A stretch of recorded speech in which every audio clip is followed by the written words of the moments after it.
Hello everyone, स्वागत है आप सभी का मेरे YouTube channel way to rise hub में। तो गाइस हम लोग कर रहे थे हमारा सर्कल, ठीक है, जिसके हमने लेक्चर 3 कंप्लीट कर लिए हैं।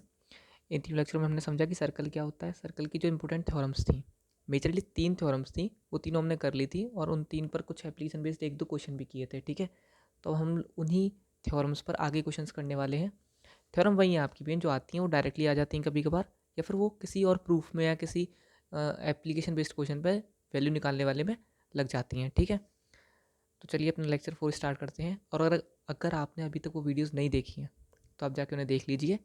इससे आपको थोड़ा डिटेल में समझने में हेल्प होगी, ठीक है, क्योंकि ये डिटेल्ड कोर्स है तो हम लोग अच्छे से करेंगे इसमें। तो प्रीवियस लेक्चर्स देख लीजिए और इस प्लेलिस्ट को सेव कर लीजिए, ताकि इसमें आगे आने वाली वीडियोज़ के बारे में आपको पता चल सके, ठीक है। और अगर अभी तक आपने मेरे चैनल को सब्सक्राइब नहीं किया है तो इसे सब्सक्राइब कर दें, ठीक है। और आइए स्टार्ट करते हैं। तो देखो जो हमारा क्वेश्चन क्या है, हमारे पास क्वेश्चन है कि दो कॉन्सेंट्रिक सर्कल्स दिए हुए हैं। कॉन्सेंट्रिक सर्कल्स मतलब वो सर्कल जिनका सेंटर आपका क्या होता है, सेम होता है, ठीक है। तो यहाँ पे हमें एक दो सर्कल दिए हुए हैं जिनका सेंटर सेम है, यानी कि कॉन्सेंट्रिक सर्कल्स हैं। और आपसे कहा गया है कि पी ए और पी बी जो हैं दो टेंजेंट्स हैं एक एक्सटर्नल पॉइंट पी से, ठीक है। क्या कहा गया है, P A and P B are two tangents from external point. External point मतलब वो जो पॉइंट है आपका वो बाहर है, ठीक है।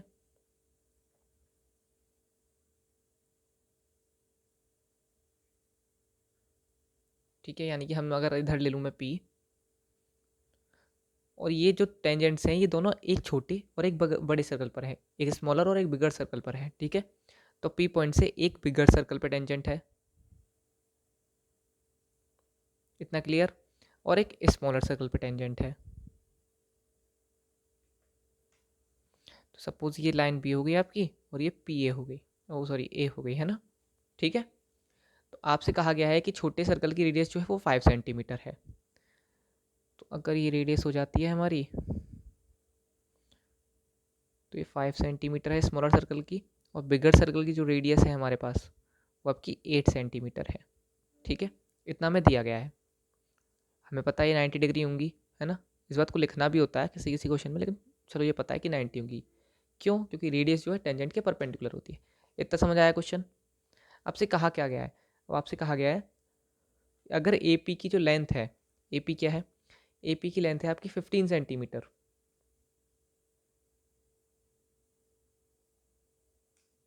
ठीक है।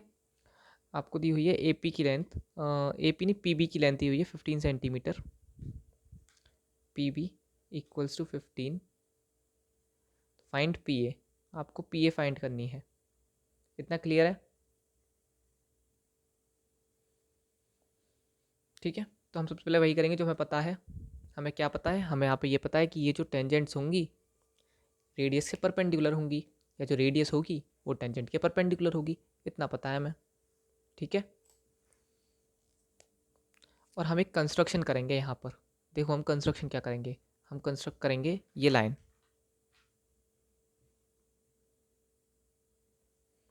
एक बात देखो, ये एक राइट एंगल है तो ये एक राइट एंगल ट्रायंगल बन गया, एक इस तरफ राइट एंगल है तो ये एक राइट एंगल ट्रायंगल बन गया। तो ये दोनों राइट एंगल ट्रायंगल की क्या हो गई, इस वाले एंगल के सामने है राइट एंगल के, तो हाइपोटेन्यूस हो गई। हाइपोटेन्यूस क्या होती है, किसी भी राइट एंगल ट्रायंगल के 90 डिग्री वाली एंगल के सामने वाली साइड, सबसे बड़ी साइड, है ना। तो ये 90 है, इसके सामने वाली साइड ये है, ये 90 इसके सामने वाली ये है, तो दोनों की हाइपोटेन्यूस है, ठीक है। ये आपको सारा डाटा दिया हुआ है, आपसे कहा गया पी ए फाइंड करो। अब देखो इस ट्राइंगल पे आओ, तो इन पहले ना लिख देते हैं, चलो। आपके पास है कि पी ए जो है वो परपेंडिकुलर है ओ ए के, या ओ ए परपेंडिकुलर पी ए के, कैसे भी लिख सकते हो। दूसरा आपके पास ऑल्सो आपके पास है पी बी जो है वो परपेंडिकुलर है ओ बी के। क्या रीज़न है, रीज़न है कि radius is perpendicular to tangent, radius जो है वो टेंजेंट के परपेंडिकुलर होती है, ठीक है। जब आप इस ट्राइंगल पे आओगे तो इन ट्राइंगल, कौन सा ट्राइंगल है, ओ पी बी, आपके पास क्या हो जाएगा, O P square is equals to O A square, O नहीं ओ बी स्क्वायर, ये पी बी है ना, O B square plus P B square. इतना क्लियर है? आपके पास ओ पी स्क्वायर नहीं है, ये निकालना है हमें। ओ बी स्क्वायर है, ओ बी स्क्वायर कितना है 8 और पी बी कितना है 15। तो ओ पी स्क्वायर की वैल्यू कितनी होगी आपकी 64 प्लस 225। ठीक है, तो ओ पी स्क्वायर की वैल्यू आ गई आपकी 289। तो ओ पी की वैल्यू कितनी हो गई √289। 289 किसका स्क्वायर होता है 17 का। तो आपके पास ओ पी आ गई 17 सेंटीमीटर। ठीक है, इसकी लेंथ आपके पास आ चुकी है। अब ये भी एक राइट एंगल ट्राइंगल था हमारा, ऊपर वाला है ना, है कि नहीं? ये भी एक राइट एंगल ट्राइंगल है हमारा। इस राइट एंगल ट्राइंगल में हमारे पास ये 5 है, ये आ चुकी है 17 हाइपोटेन्यूज। अब पी ए निकालनी है, तो सेम वही करेंगे जो अभी किया, पाइथागोरस लगाएंगे। तो इन राइट ट्राइंगल या ट्राइंगल ओ ए पी, अब हम उस ट्राइंगल में आएंगे। हमारे पास क्या है, हमारे पास है O P square is equals to O A square plus A P square by Pythagoras, है ना। ये लिख भी सकते हो आप बाय पाइथागोरस थ्योरम। ओपी कितना है आपके पास, ओपी है आपके पास 17, तो 17 का स्क्वायर। ओ ए कितना है आपके पास, छोटे वाले की रेडियस थी हमारे पास 5 का स्क्वायर, और ए पी तो हमें निकालना ही है ना। तो इस तरफ जाएगा नेगेटिव में, तो 289 minus 25 equals a P square. तो ए पी की वैल्यू आई आपकी 264, यानी कि ए पी स्क्वायर की वैल्यू, तो ए पी की वैल्यू हो गई √264। √264 किसके बराबर होता है, ये होता है आपका √264 लगभग 16.25 सेंटीमीटर के। ठीक है, लगभग, अप्रॉक्स इक्वल नहीं होता प्रॉपर, है ना। तो ये 16.25 के बराबर होता है। आप चाहें तो यहीं भी छोड़ के आ सकते हैं, या थोड़ा कॉमन वॉमन लेके छोड़ सकते हैं। कैसे, 264 के फैक्टर करेंगे, इसमें जो कॉमन आ रहा है वो ले लेंगे बाहर, बाकी को रूट में छोड़ सकते हैं। ठीक है, इतना समझ में आया। क्वेश्चन में क्या दिया था हमें, दो कॉन्सेंट्रिक सर्कल्स दिए थे, जिसमें हमने ये जो थी कंस्ट्रक्ट कर ली लाइन। ठीक है, हमने इस लाइन की हेल्प से, राइट एंगल ट्राइंगल है, हमने ये निकाली 17 सेंटीमीटर इसकी और इसकी हेल्प से। जब ये आ गई तो हम इस वाले राइट एंगल ट्राइंगल में, हमारे पास ये 5 है, ये हाइपोटेन्यूज हमारे पास 17 है, तो हमने ये साइड निकाल ली। इतना क्लियर है? ठीक है, तो नेक्स्ट क्वेश्चन की तरफ बढ़ते हैं, चलिए।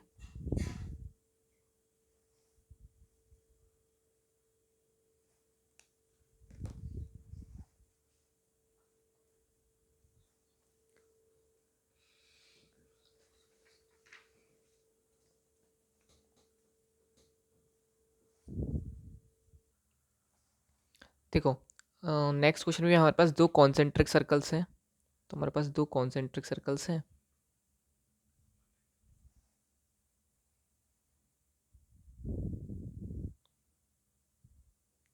दोनों की रेडियस दी हुई है, एक की दी हुई है आपको बिगर वाले की 7 सेंटीमीटर, बिगर है स्मॉलर है पता नहीं, और दूसरे की दी हुई है 8 सेंटीमीटर। अच्छा, ये गिवन भी दिया हुआ है आपको कि आर जो है वो 7 से बड़ा है, यानी कि जो 7 सेंटीमीटर ये स्मॉलर सर्कल है, और ये आपका बिगर सर्कल की रेडियस है। ठीक है, कहा गया है कि ये कॉर्ड है किसकी, कॉर्ड किसकी होगी, हमने थ्योरम में किया था, है ना। तो लार्जर सर्कल की कॉर्ड होगी वो। तो अ cord of larger circle touch the smaller circle. ठीक है, स्मॉलर सर्कल को टच करेगी ये।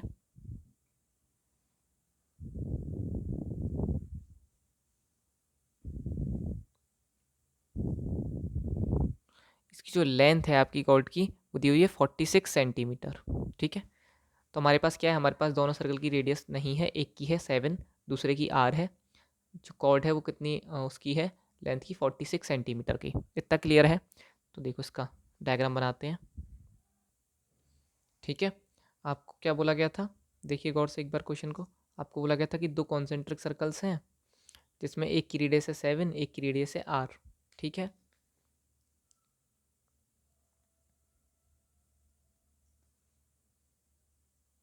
ठीक है, तो हमारे पास देखो छोटे वाले की रेडियस तो दी हुई है 7, ये आपकी वो कॉर्ड हो गई जो कि बड़े वाले सर्कल की कॉर्ड है, छोटे को टच कर रही है किसी पॉइंट पर। सपोज इसका सेंटर ओ है और ये जो टच कर रही है वो पी पॉइंट पर कर रही है, ये कॉर्ड है ए बी। ठीक है, इतना सपोज कर लिया हमने। अब ये बात लिख सकते हो आप ना कि let the O be the centre of the concentric circles, A B be the chord at the point at which the chord touches the smaller circle is P। ठीक है, ऐसे करके लिख सकते हैं। तो हमारे पास है क्या, हमारे पास ये है कि इस पूरी कॉर्ड की जो लेंथ है वो 46 सेंटीमीटर है। ठीक है, अब आपको निकालनी क्या है, आपको निकालनी है आर, बड़े वाले की रेडियस। देखो बड़े वाले की रेडियस आप ऐसे ले लो, ऐसे ले लो, रेडियस तो रेडियस रहेगी, तो हम इसे इस तरफ ले लेते हैं कि ट्राइंगल बन जाए एक। कैसा ट्राइंगल, राइट एंगल ट्राइंगल। क्यों, ये रीज़न हम लिखेंगे अभी। वैसे आप सबको पता होगा ये रीज़न क्या है, कि जो रेडियस है वो टेंजेंट के परपेंडिकुलर होती है, क्योंकि जो कॉर्ड टच करके गई है वो छोटे वाले की क्या होगी, टेंजेंट होगी, है ना। तो हम सबसे पहले यही कहेंगे कि जो ओ पी है, ये जो ओ पी है ये परपेंडिकुलर है ए बी के। Reason, radius is perpendicular to tangent. इतना क्लियर है, ठीक है। तो आपकी ये परपेंडिकुलर यानी कि ये हो गया एक राइट एंगल ट्राइंगल। अब एक बात और आती है, देखो हमने पढ़ा था कि जो कॉर्ड है वो अगर सेंटर से कोई परपेंडिकुलर आता है तो उसे बाइसेक्ट कर देती है कॉर्ड को, है ना। वो जो सेंटर से परपेंडिकुलर आया है वो कॉर्ड को बाइसेक्ट करता है। तो हम लिख सकते हैं कि A P equals to P B. Reason वही, perpendicular line from centre, centre से आने वाली परपेंडिकुलर लाइन बाइसेक्ट करती है, बाइसेक्ट्स द कॉर्ड। क्योंकि ये जो लाइन है ये बड़े वाले के तो कॉर्ड है ना, छोटे वाले के टेंजेंट है तो क्या हुआ, बड़े वाले के कॉर्ड है। और ये हमने प्रूफ कर दिया कि 90 है, कि छोटे वाले के टेंजेंट थी तो 90 हो गई। अब जब 90 है और सेंटर से आई है तो इस कॉर्ड को बराबर डिवाइड करेगी। तो ये लेंथ आपकी कितनी हो गई, 23। आपके पास ये 23 है, ये 7 है और ये एक राइट एंगल ट्राइंगल है। तो पाइथागोरस से हम तीसरी साइड निकाल सकते हैं। तो in right triangle O A P, ठीक है, आपके पास क्या है कि ओ ए का स्क्वायर इक्वल्स ओ पी का स्क्वायर प्लस ए पी का स्क्वायर। ओ ए आपको निकालना है, ओ पी कितना दिया हुआ है, ओ पी दिया हुआ है मैं 7, तो 7 का स्क्वायर प्लस ए पी कितना होगा 23 का स्क्वायर। तो ओ ए कितना आया आपके पास, अंडर रूट 7 का स्क्वायर इज 49, ओके, एंड 23 का स्क्वायर कितना होता है,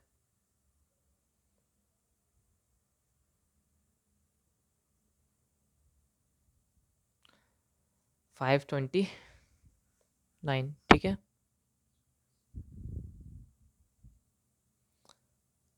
तो आएगा आपका 529 प्लस 49 18, और ये ठीक है, हो जाएगा आपका 578। इसका जब आप अंडर रूट करोगे तो कुछ रूट में वैल्यू रहेगी, ठीक है। तो इसके फैक्टर करते हैं, फैक्टर करेंगे हम रफली, है ना।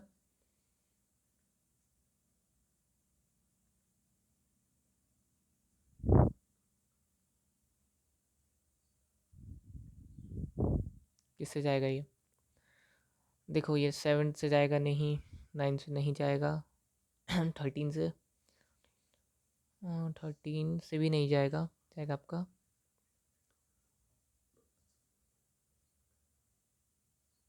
17 से,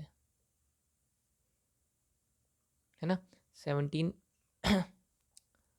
3 ज़ा 51 और 17 4 ज़ा 68, अगेन 17 से 2 टाइम्स तो 2, ये आपका आएगा 17√2 सेंटीमीटर, ठीक है।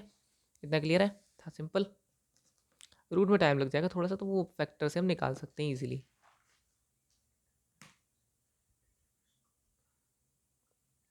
चलें आगे, सिंपल था, ठीक है, ठीक है। देखो आपके पास क्वेश्चन क्या है, आपके पास क्वेश्चन है कि एक पॉइंट है पी,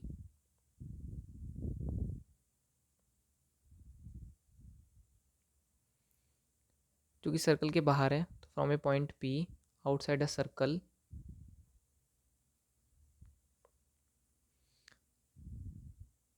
जिसका सेंटर है ओ। तो एक सर्कल है जिसका सेंटर ओ है, उसके आउटसाइड एक पॉइंट है पी, वहाँ से दो टेंजेंट्स आ रही हैं।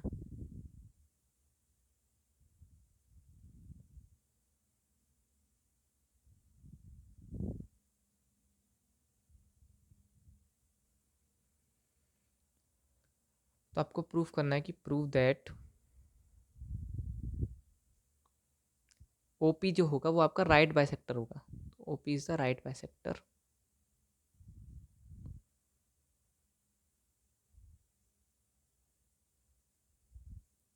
किसका? ए बी का। ठीक है, चलो इसका फिगर बना के देखते हैं क्या बनेगा। आपके पास क्या है? आपके पास है कि एक सर्कल है, ठीक है, एक इसका जो सेंटर है वो ओ है, एक पॉइंट है आउटसाइड पी, यहाँ से दो टेंजेंट आई हैं, एक टेंजेंट इस तरफ पी ए, एक टेंजेंट इस तरफ पी बी। ठीक है, यहाँ से दो टेंजेंट्स आई हैं पी ए और पी बी। आपसे कहा क्या गया है? आपसे कहा गया है कि ओ पी जो होगी वो राइट बाइसेक्टर होगी किसकी? ए बी की।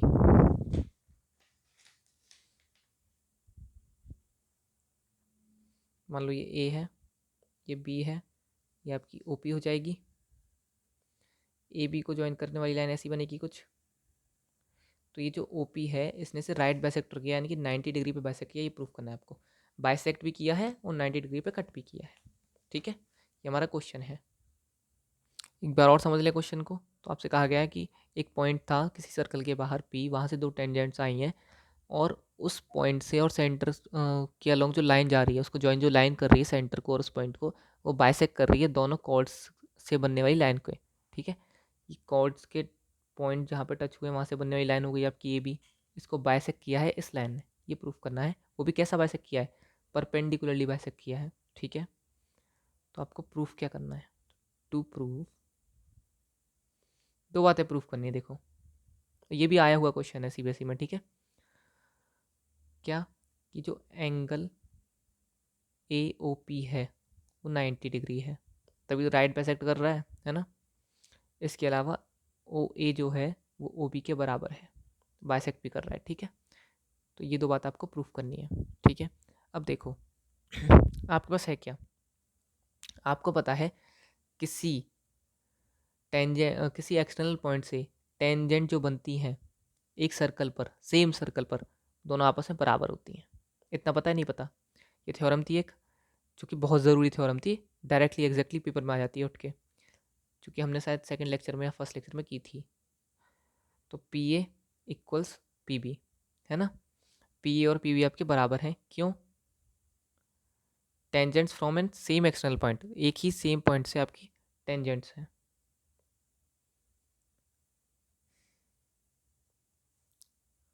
Same external point are equal. ठीक है,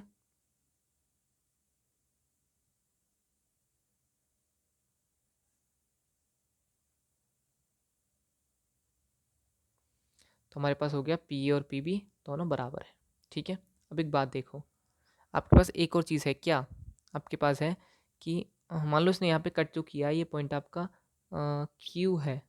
ठीक है, तो P Q is equals to P Q, ये कॉमन हो गया। हम देख किस में रहे हैं? हम एक इस ट्राइंगल में और एक इस ट्राइंगल में देख रहे हैं, तो लिख लेते हैं पहले in triangle O A P and O B P, है ना। इन दोनों ट्राइंगल में हम चेक कर रहे हैं, तो हमारे पास पी क्यू और पी क्यू तो सेम ही है, वो कॉमन हो गई दोनों में।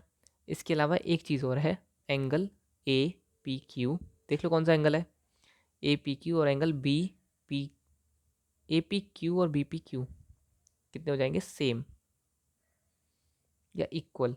सेम नहीं, इक्वल है ना।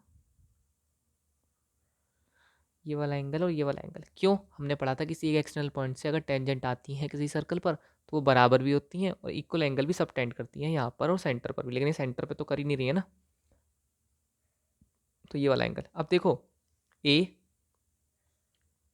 साइड, एंगल और साइड, तो किससे आपका दोनों ट्राइंगल प्रूफ हो गए कॉन्ग्रुएंट, ऐसे ऐसे, है ना। तो देयरफॉर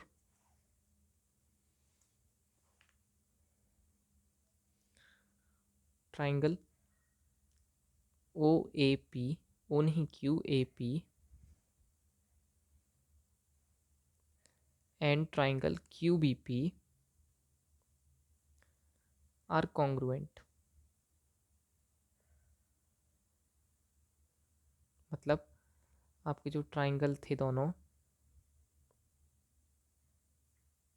क्यू ए पी और क्यू बी पी, वो दोनों कॉन्ग्रुएंट हैं। तो हम लोग क्या कह सकते हैं, हम कह सकते हैं therefore O A is equals to O B by C P C T. तो सी पी सी टी से आपको क्या मिला, सी पी सी टी से आपको ये साइड और ये साइड बराबर मिल गई, ठीक है। और सी पी सी टी से आपको क्या मिला, ये वाला एंगल और ये वाला एंगल बराबर मिल गया, ठीक है। अब जब ये दोनों एंगल बराबर हैं और दोनों मिला के 180 डिग्री बनाते हैं, तो दोनों कितने कितने के हो गए, 90 90 के। बस ये बात हमें लिखनी है। Also angle A Q P is equals to angle B Q P, ठीक है। बट लेकिन इन दोनों का जो सम होगा कितना होगा, वो 180 होगा। कैसे, बाय लीनियर पेयर, क्योंकि दोनों एक ही स्ट्रेट लाइन से बने हुए एंगल हैं। तो लीनियर पेयर से दोनों एंगल का सम होगा 180 होगा, ठीक है। और दोनों बराबर हैं, तो हम दोनों की जगह पे कोई एक ही एंगल लिख सकते हैं। तो 2 एंगल ए क्यू पी बराबर 180 डिग्री। तो एंगल ए क्यू पी कितना हो गया, 90 डिग्री, ठीक है। तो आपको ये प्रूफ करना था कि 90 भी हो और क्या करें, बाइसेक्ट भी करें। तो हमने प्रूफ कर दिया सिंपल, वो दोनों ट्राइंगल कॉन्ग्रुएंट प्रूफ कर दिए ऐसे ऐसे from C P C T से नहीं बोल सकते हैं बातें, है ना। तो इतना समझ में आ गया, ठीक है। ये क्वेश्चन भी आया हुआ है, इजी है, एप्लीकेशन बेस्ड क्वेश्चन है और कुछ नहीं है ना। तो चलिए अपने नेक्स्ट क्वेश्चन की तरफ। और ये क्वेश्चन सैम्पल पेपर में आया हुआ है आपका इस बार के, और इम्पोर्टेंट क्वेश्चन है बहुत, नेक्स्ट वाला, ठीक है। देखो क्वेश्चन क्या है, क्वेश्चन वही है, लगभग वैसा ही है। आपके पास एक सर्कल होगा, ठीक है। इसमें एक, इसका सेंटर मान लो ओ है, ठीक है। तो एक एक्सटर्नल पॉइंट है पी, वहाँ से दो टेंजेंट्स आएंगी इस पर। तो दो टेंजेंट आ रही हैं, पी ए भी है और पी बी भी है। एक ए है और एक बी है, ठीक है।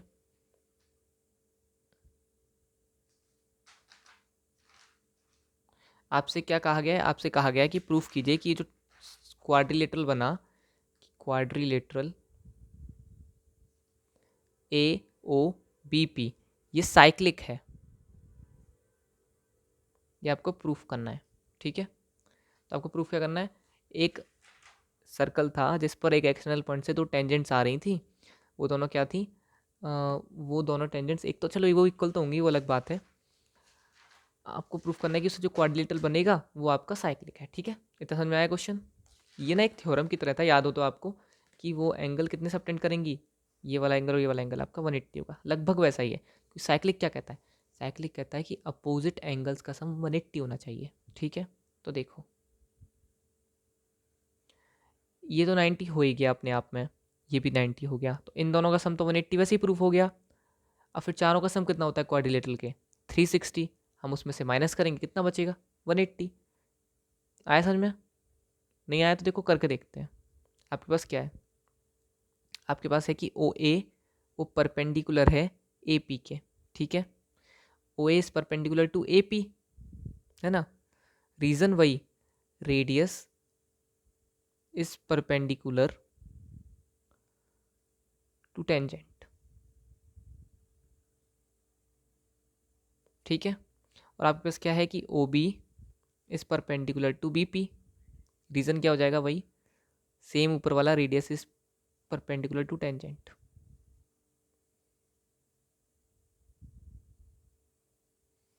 देयरफॉर हमारे को मिला कि angle O A P is equals to 90 degree and angle O B P equals to 90 degree.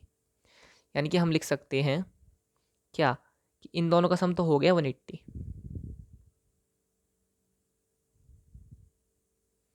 जो कि अपोजिट एंगल्स हैं, इसको फर्स्ट मान लीजिए, ठीक है। आप एक बात देखो, ये क्वाड्रिलेटरल है, क्वाड्रिलेटरल के चारों एंगल का सम कितना होता है, 360। But angle O A P plus angle O B P plus angle A O B plus angle A P B, चारों एंगल का सम कितना हो जाएगा 360, और इन दोनों का तो खुद 180 था। तो angle A O B plus angle A P B कितने बचे 360, ये 180 था, इस तरफ जाएगा तो -180। इतना क्लियर है? तो आपके इन दोनों का सम कितना हो गया, angle A O B plus angle A P B का सम कितना हो गया 180। हमें मिल गया कि इन दोनों का भी सम कितना है आपका, इन दोनों का सम भी 180 है। इसे हम सेकंड लिख लेते हैं।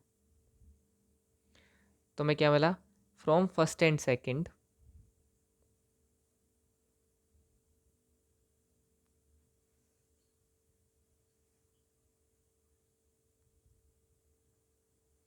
दोनों को अगर हम कंपेयर करें तो इन दोनों का सम 180, इन दोनों का सम 180, यही तो साइक्लिक होता है, अपोजिट एंगल्स का सम क्या हो, cyclic. Quadrilateral A O B P cyclic, ठीक है। तो ये हम लिख सकते हैं फर्स्ट और सेकंड से। समझ आया क्वेश्चन? नहीं समझ आया तो आप एक बार और देख सकते हैं इसे, ठीक है, पीछे जाके, बहुत अच्छे समझ में आ जाएगा। इसे हम एक बार पहले भी कर चुके हैं, एक थ्योरम थी ये, ठीक है, देख सकते हैं, वो लेक्चर नंबर 2 में थी, ठीक है। तो अगर किसी ने पुराने लेक्चर्स नहीं देखे तो वो जाके देख ले, क्योंकि उसके कंसेप्ट लग रहे हैं ना हर वीडियो में, हर क्वेश्चंस में लगभग, ठीक है। और अगर अभी तक आपने सब्सक्राइब नहीं किया है तो मेरे चैनल को सब्सक्राइब कर लीजिए, ताकि आपको आगे आने वाली वीडियोज़ के बारे में पता चल सके और ऐसे ही डिटेल कोर्स हम लोग समझ सकें, ठीक है। तो देखते रहिए, ठीक है, पढ़ते रहिए।